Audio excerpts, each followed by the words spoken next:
The phrase, doing the work, has become as widespread as the term woke, especially in light of the fact that no one is challenging the ideas that they have with discourse anymore, and everyone's correct.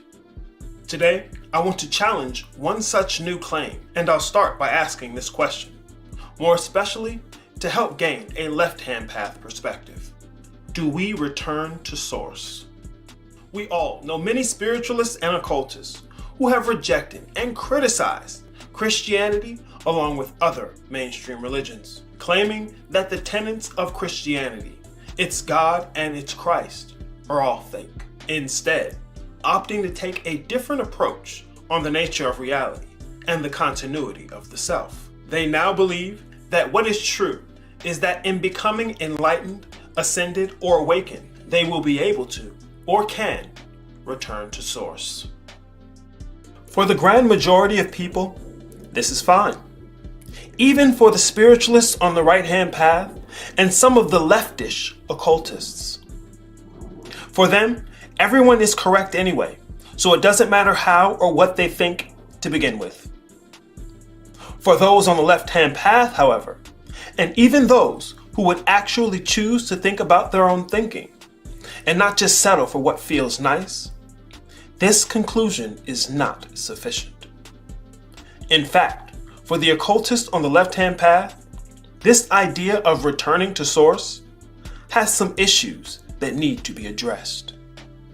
The issue with this change in perspective is that the only thing that is changed is the name of things and not the substantiating framework behind it. Said differently, they only changed what they think and not how they think.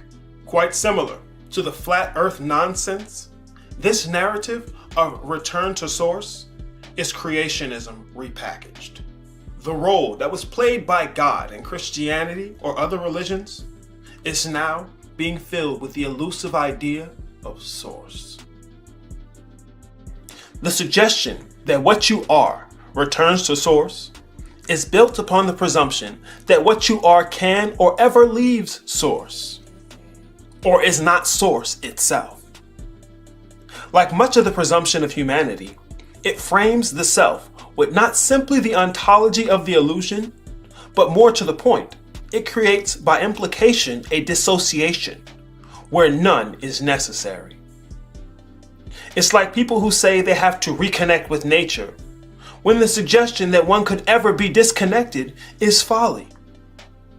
Also, like my analogy with the concept of being inside, which is illusionary. What we consider inside is still outside, but with a fancy garnishment. The words we use invoke the framework that bounds the agreements that we accept.